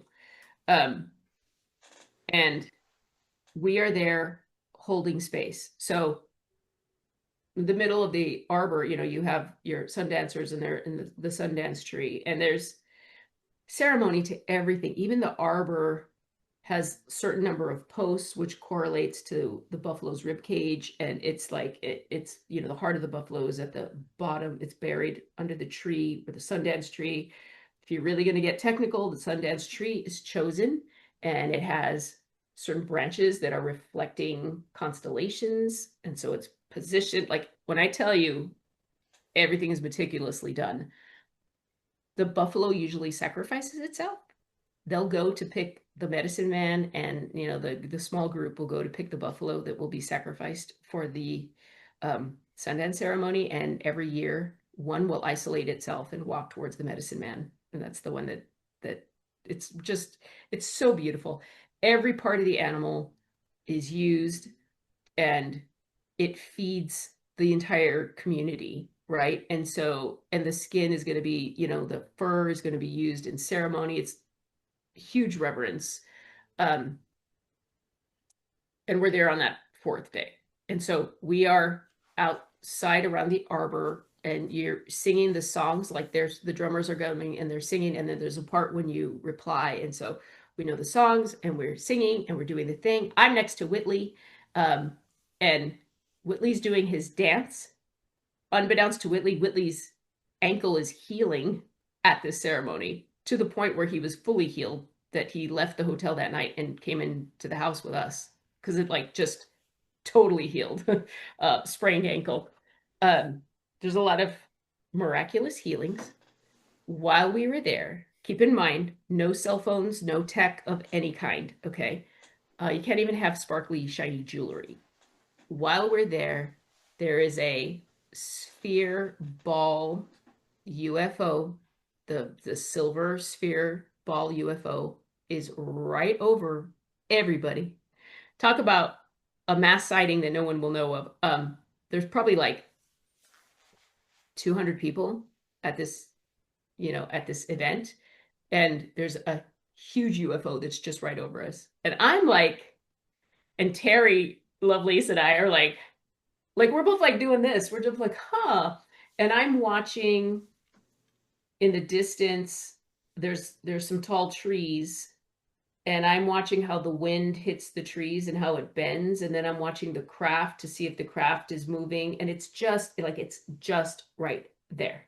So Yvonne will tell you, Terry saw it, Whitley saw it, everybody sees it. And there's nothing we can do about it. No one's going to take a picture because no one has a camera. Because if you are literally caught with something trying to record what is happening in this ceremony, you will get escorted off the reservation with whatever you have on you, and you'll never get let back in. And it's not going to end well for you. So what was it doing there then? Watching. Observing? And that's Yeah. it. It's just there. Big metal ball, just put like not no propulsion system, no nothing. Is just like this shiny silver metal looking ball. Well, if that ain't weird, I don't know what is. And surely that would be enough to rock anyone's world, just seeing this thing hang above them. Oh, but the Lakota are like looking at it and they're just like, ah, it's the Star family, or they're like, it's the government spying on us, or like, it's the FBI. It's like they're just like it's not that big of a deal to them because this is what they're kind of used to. They see it a lot, um, which I thought was hilarious. At some point, the piercings are about to start. We're heavily invested in this ceremony. We don't even care about the UFO anymore because we're in this healing ceremony with these people and we're feeling it and we're like participating in this like blessed event. And the person facilitating the conference says, okay, it's time to go. We got to go to Black Hills to do the CE5. We have to leave. And a few of us are like, well, but we're here. Like, this is gonna, like, we have to see this through. It's like if you like started a prayer with people and like then you just left, right? Like you can't, like we didn't want to pull out of this thing that we were in this ceremony. We're in the middle of a ceremony. And everyone was like, okay. And then people started to like get in their cars, but I was like, I don't want to leave. Like, this is special. Like, I don't want to leave. And I was like, I don't care if I miss the CE5. Like, that's it. And by this time, I have become friends with the two assistants, the true drivers, right? The fire keepers. They're the same two guys, the nephews. And so one of them is our driver, and I'm like, hey, can you just take us back after? Can we stay? And he's like, yeah, I'll take you back. Don't worry about it. I'm like, all right. So I tell the facilitator, like, I'm staying. I got to ride, you know? And Yvonne wants to stay. And I think someone else, I can't remember who else stayed. I think it was the four of us. It was the two fire keepers and me and Yvonne. Right. Because as they left, and Whitley's in one car, Whitley's having that experience that he talks about in his book, A New World, where he's looking out the window and he sees a different time and he's like in two places of time. Did you read this? Do you know I the haven't. story? No, I'm not aware of Okay. this. This is where things start to get weird because we have had the cleansing of the Nipi, but now we've participated in this Sundance. And so, and there's a UFO over us. So here's where the experiencers start having, I guess, some weirdness. Whitley in his car is looking out the window and he's not seeing what's there. He's seeing like he's way back in time. Like he's seeing old teepees and smoke and like the racks where there's meat hanging and furs. And like he's like in like a different, and he keeps coming in and out of time. He writes about it in A New World, which is one of his books. Okay. I stay till the end, and we stay till the end of the ceremony. And then we go back to the house. No, actually, from the Sundance, we go back to the hotel because Yvonne is like, I'm done. I'm not doing a CE5. This was emotionally and physically exhausting for me. I need to go to this restaurant and like have a steak and potatoes and a glass of red wine, and I need to go to bed. Like I'm finished, right? And so we're like, okay, perfect. So and we take the two drivers and then we take them to this big epic dinner, right? At the hotel because we're gonna drop off Yvonne, and we get them this huge meal, and one of them eats his meal and my meal because again I can't eat. I'm just picking at a few things, and I'm like I can't eat like this, and drop off Yvonne, go back to the house, and as we go back to the house, the caravan is leaving to go to the CE5. And so I tell the driver, the younger firekeeper goes, he's not coming with us. He's just like, I need the ride. He's home. And then the older firekeeper the driver, I go, can you tell them, can you catch up to them? I said, I just need to like run in the house. I need to pee and throw on my jeans because I'm wearing the full dress. You know, you have to wear, the women have to wear skirts for the ceremony and stuff. And I'm like overdressed to be in like mosquito ridden Black Hills in the summertime, right? Like I was like, I need to throw on my jeans. They're going to eat me alive. Like, and I had to go to the bathroom. So he goes, yeah, yeah, yeah, I'll wait for you. I run in. I am like 7 minutes. I'm not joking. I run back out and I jump in the car and it's just me and him. And the last car is like, like down the road. And I say, can you catch up? And he goes, yeah, yeah. She said that we'll meet at the gas station. And I'm like, okay. So we get to the gas station and nobody is there. And so they have left us, right? Probably on purpose. But we lost the group. So he says, well, you're a medicine woman. I'll take you where the medicine people go and we'll just go ourselves. And I'm like, really? And he goes, yeah, I'll show you where it is. And so we drive off. Keep in mind, everything is like 60 to 90 minutes to get anywhere because it's so big, this place. And like you're on roads, just roads, roads, roads to get anywhere. So he takes me to this beautiful scenic place in the middle of nowhere in the Black Hills, but you can like, you look over these huge rocks that look like the faces of old men that are like watching you. And there's like a rock that's flattened and it's like a little table, you know, and he's a native man. He's got his his sage and sweetgrass and his lighter, and he's got all his like stuff. And so we do our own ceremony. And keep in mind, like him and I have become friends now because we've talked for hours for the last 2 or 3 days. And he says, okay, it's like dusk now, right? Like the sun is starting to set. Yeah. And we're overlooking this beautiful vista. And he says, okay, come over here. And he said, say this.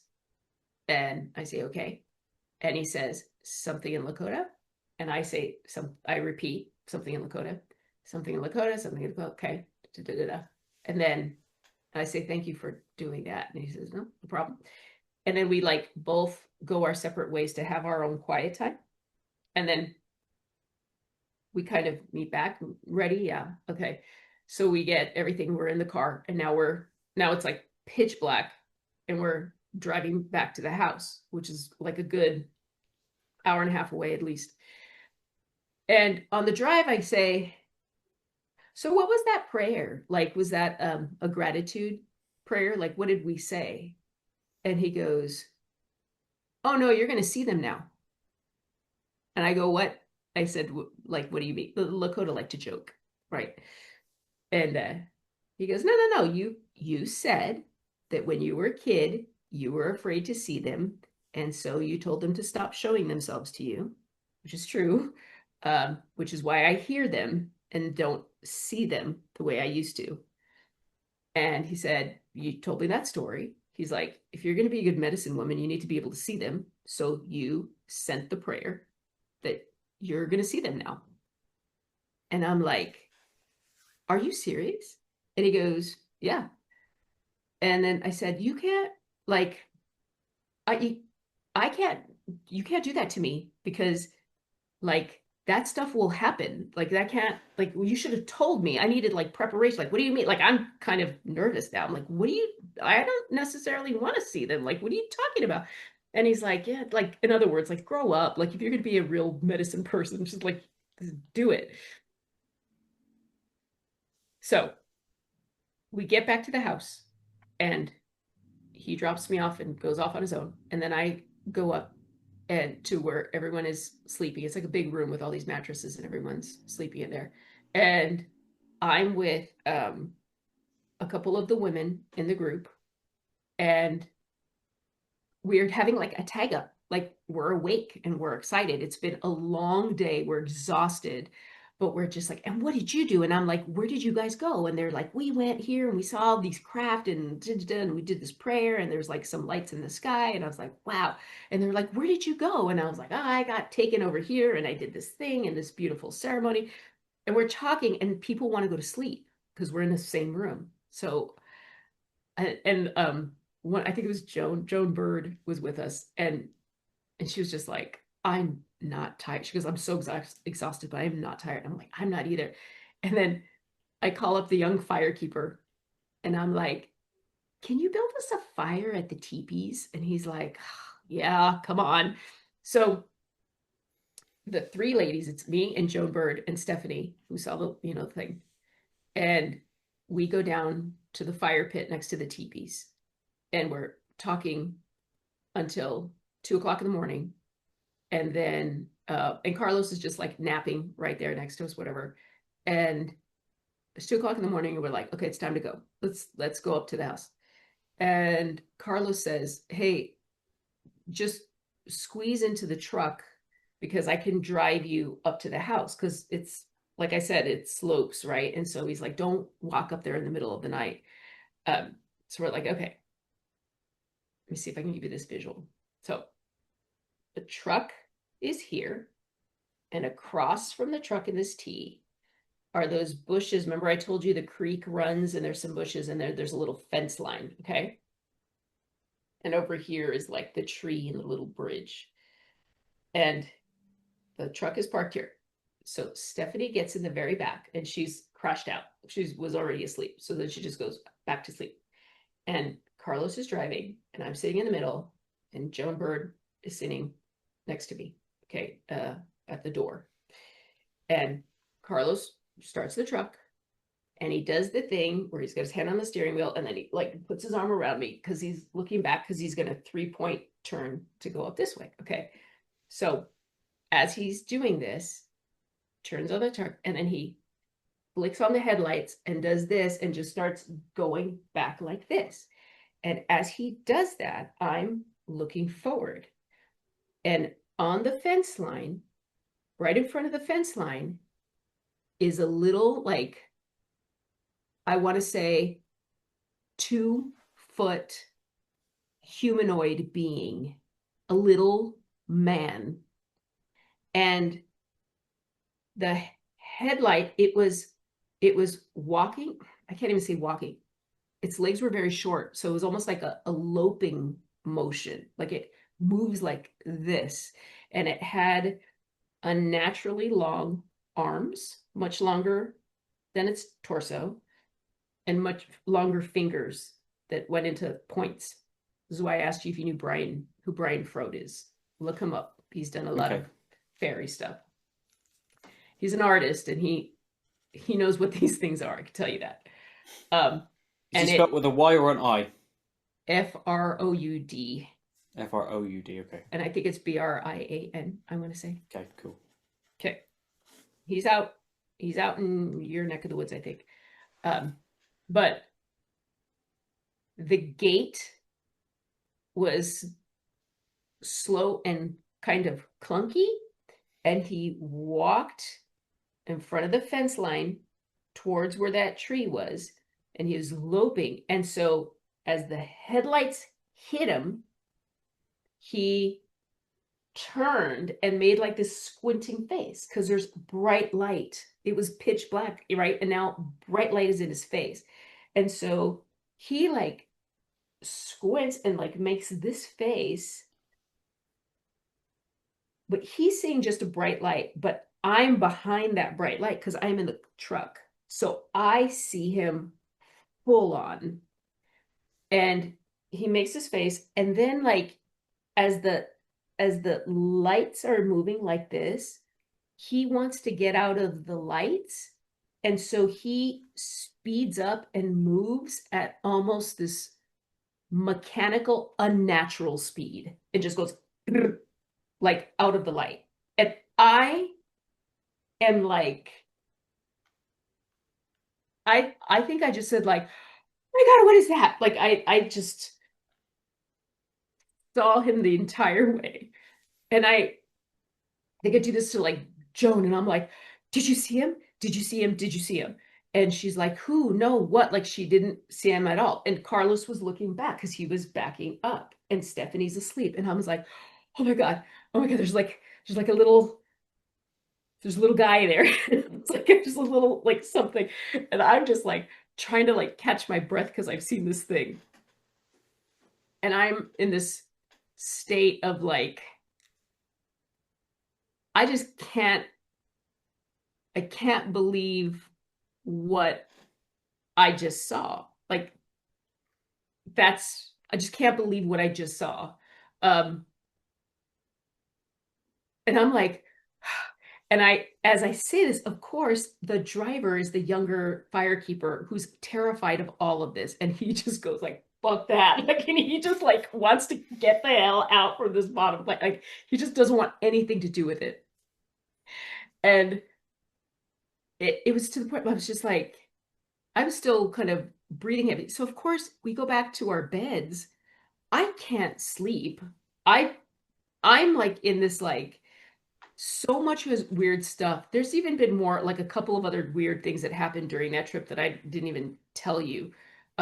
But that was like the thing that I was like, this is I sat on the bed with my like phone flashlight and I had my notebook open. And this is why I'm jealous of artists like you, Koit. I No, I'm tried not to an draw artist. I tr I tried to draw it. And as soon as I like did this and the shape was wrong, I was like, stop, stop. Because I didn't want my fake drawing to interfere with the visual in my what I had just seen.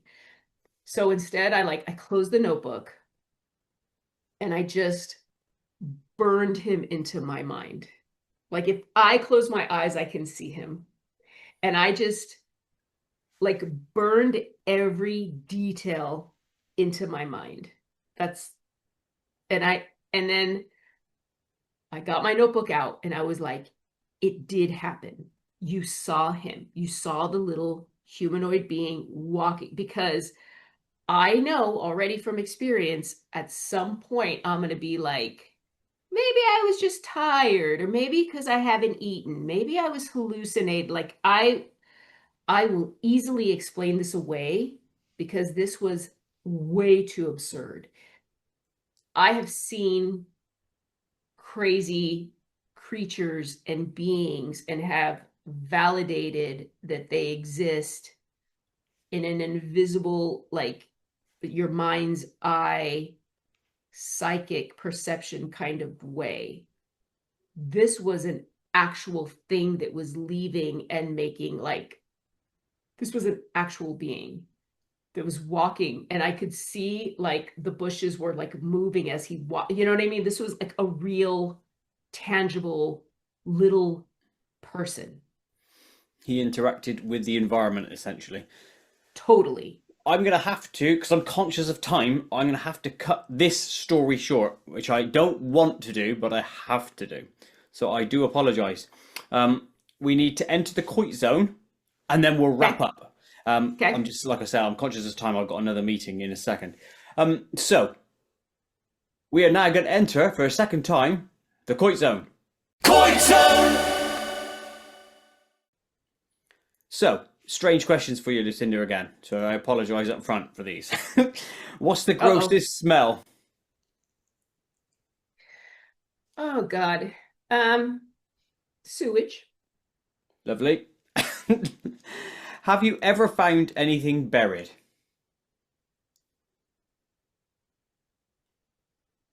Nah, maybe just pennies or something, coins. Yeah, that's good. That's good enough. That's the sort of treasure I had in mind. I was just wondering if you found. My little copal stone was buried because Oh I had yes, to yeah, dig yeah, for it. So there you go. yeah, yeah. That's true. What's the most ill you've ever been? Um, Not even COVID. I just a really bad flu once where I was like, I didn't realize how sick I was, but I was like, my fever was like 103 or something like that. And I was just like, I just want to sleep. And my now husband was just like, I think you're in really bad shape. And I had to go to the hospital. Oh wow, so it was that bad? You have So to it go to was the hospital for a flu. Yeah, it was, no, it turned out to be a kidney infection. No, cripes. Yeah, yeah, you don't want Yeah, that. Was that one of the ones where you get stones and stuff as well? almost. It was, yeah, it was I bad. like hearing I like hearing, but I also don't like hearing the stories of people who have stones, and then the passing of them intrigues me. Oh, I know. That's so scary. I know. Yeah, I don't want that. I want to I know, don't but want I also don't want to know. I definitely do not want that personal experience. Do not give it to me. correct. No one. What is your favorite film? Um, Barton Fink. Oh, I wow. That's an unusual one to choose. I don't think I've ever heard anyone say that before. So well played to Mm, you. thank you. Wasn't exactly It didn't set the box office alight, did it? That one. No, I like Raising Arizona too, and I would also say Mulholland Drive are my top threes. Oh, fair play to you. I wanted to talk to you about the film industry, but maybe we'll save that for a future encounter should we ever do a part three. Okay. Have you ever stepped in a dog turd? Gosh, not since childhood. But you have Uh, then. That means you have. only has to happen once in one's life for you to know and be traumatized and look Yeah, for it everywhere. Yes. never again. Yeah, it's not. Was it a barefoot encounter or? No, oh Or my God, I would die. No. But like, listen, I have chickens, so like chicken poop, yeah, all the time. Chicken yeah, shit, grim, grim, grim, grim. there's shoes Um, for that. yes, definitely. You'd never want to go barefoot in that. What is the last thing you bought from Amazon? I just purchased, well, it's for my son, but he wanted like a Dungeons and Dragons cloak. So my 12-year-old, what's this is part of his Halloween costume, but I think really he just wants it now because he wants to walk around wearing a D&D cloak. He's not going to sit there like Izzy with the board game and play it. His friends play Dungeons and Dragons. There you go. Yes. So he wants to get involved with that. Fair play Yeah. to him. He's in it. Um, He's in it. he's deep. If you're getting a cloak, you're well into it. Yeah. Yeah. What is your favourite sweets or what you would call candy? The chewy sweethearts. Chewy sweethearts. I don't know that one. I'll have to look them Sweet up. tarts. They're called Oh, sweet sweet tarts. tarts. Sorry. Okay. Mm-hmm. Again, I don't know it, but I'll look it up. Okay. Let me write that down. I'm always intrigued on those. What is the highest point on the planet you've ever been? I don't even know. I You don't must have know. been up a mountain, haven't you? I What do you mean, reckon is the tallest? this is like an engineering type question that my husband will know. We're a pretty high elevation. We went to Mount Etna. Oh, I It, in yeah, in Sicily. our Yeah. on our honeymoon. Yeah, and we climbed up. I don't not all the way, but like as far as we could, because yeah, yeah, Was it smoking while you were there? 'Cause it was when I was there. yes, Yeah, I like that. yes. It's It always adds that smoking. adds Yeah, that but we did sense one of of those. We danger. did one of those. Yes, yes, we did one of those excursions, and so yeah, I think that was You know when probably. you came down, did you see all the buried town and stuff in the lava and that? I Um, think that was there. no, wasn't that Pompeii? Are you talking about Pompeii? No, this is definitely Okay, on it's Etna. awesome. As you come Okay, down, there's old lava flows, and there's like old small villages and towns that have been eaten by the lava, and it's like I half think in the you're lava right. fields. Yes, and you just see that like little white things poking out, Yes, like like it little looks like top of the rocks. buildings. Yes, Yes, yeah, yeah, yes, very cool. yeah. Yes. Very cool indeed. Um, Tell me a story of a travel nightmare you've experienced. Okay, so just this summer, I was going to a MUFON symposium in Cincinnati, Ohio, and in Dallas, we kept getting. I had like a 1 hour layover. I was like, fine, I'll grab lunch and just no problem. But we kept getting told that the flight was delayed and delayed and delayed, and it was coming. And then finally, like 10 hours in, they said, "Oh, the flight just got in, but it's broken, so they have to repair." And then they had to wait for like another plane. And then the other plane came, but it was broken. Oh, And amazing. then basically what happened is at 3 a.m., they said, okay, so your flight is canceled. The next one is at 5:30. Here's a voucher for a hotel that is 10 miles away. So they checked their box by saying that, well, we offered you a $12 food credit for the airport food and a hotel But if you want to get to the hotel, you for sure were not going to make the next flight. And so, yeah. So I was up for, I think, about 27 hours just to Oh, get. sod it now. Yeah. That just happened. Yeah. Yeah, That's awful. traveling these days. Yeah, this is why I do my best to avoid traveling as much as I can. Smart. That's smart. Yeah. Stay at home in bed. It's just so much better. Hmm. Hmm. Which famous person, alive or dead, would you like to live a day as? Marilyn Monroe. Okay, there's a reason you chose her. Why? Um, I want to know what she knew about the Kennedys. Oh, I. Insider secrets. Yeah. Yeah, yeah. Certainly a lot going on there with her and the old JFK, or was it RFK? I can't remember which one she was. So If not, she was if not all both. both brothers. Yeah. Yeah. Yeah. So, hold on. Are you choosing to be here at the time just so that you can be participating in the boning of the Kennedys? No, no, definitely not. And I wish I could be in her body, but like as me, so I could just be like, that's Oh yeah, right. yeah. You have to be yourself. Yeah, it's your mind in Yeah, somebody else, yeah. just so I you want can my mind, see and so I experience. Yeah, yeah, can definitely. document everything and yeah, and just know because I just want to know. It makes you think, right? That very same premise. I wonder if aliens do that, Yeah, I'm or sure they do. spirits indeed do that. They just I jump into a person for a day, just Yeah. to experience them or something. Well, they there's a word for it. They call them Oh, walk-ins. Yeah. walk-ins. Mm, Yeah, I mean so, but I think so because listen, they don't have the same level of ethics that we do, and from my perception, from my experience, and they are very intelligent, and we would totally do that if we could. Humans would of do that if course. we could. It would Yeah, be. It's like a future form of tourism, isn't it? yeah, yeah. It's like Rather the than go next to a place, AI, go to a person. right? Yeah. It's like a VR goggles, but one upped. Yeah, very much so. That is awesome. That Mhm. is the end of the Koit zone, but I do have one question that I definitely wanted to go through with you, which is last time I mentioned to you hiking and gardening. Why is it a Yes. common theme in the paranormal sphere for people to do that? So the question is this some human need for a grounding, or is it an agenda for us from elsewhere to have this grounding? No, it's definitely, I think it's a human thing to have the grounding, but also to be, I think if like subconsciously, it has to do with control. I think that when you're an experiencer, you realize that you are not the apex of anything and that you can easily be manipulated by something smarter than you. And so we try to do that in our gardens, which is we try to tend and we try to create our own little world because we know that we have no control in this one. Isn't that terrifying in a way? Is what it is. Yeah, I Yeah. mean, if you're someone that needs that level of control, then yes. But if you're someone that um, can kind of let go and has like a little more, this is why I don't understand people that like have no kind of like faith. Like you can be what a lot of people say is I'm spiritual, but I'm not religious. Like that makes sense to me. Like, yeah, I can see why you would I tick be that that. box. Yeah. Right, right.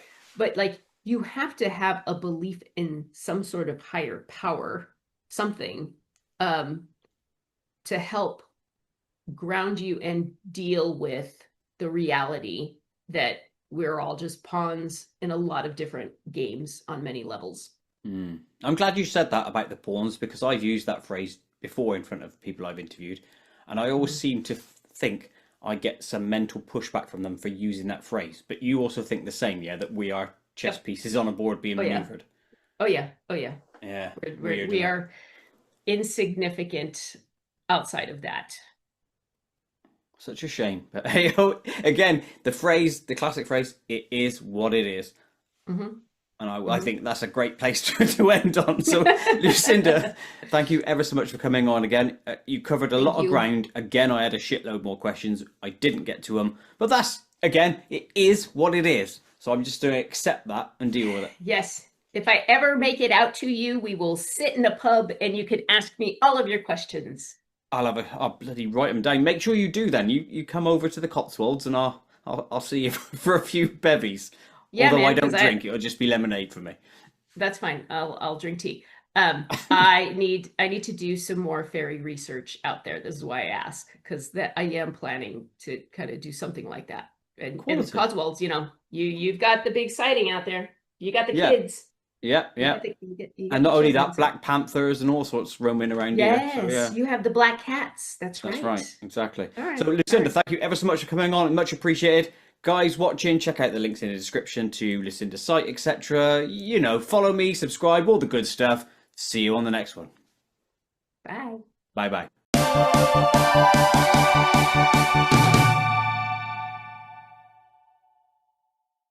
To watch other KoitCast episodes, please click the image top left. To subscribe to my channel, please click the image top right. Please like and share to help KoitCast grow, and most importantly of all, please click the notification bell so you never miss an upload.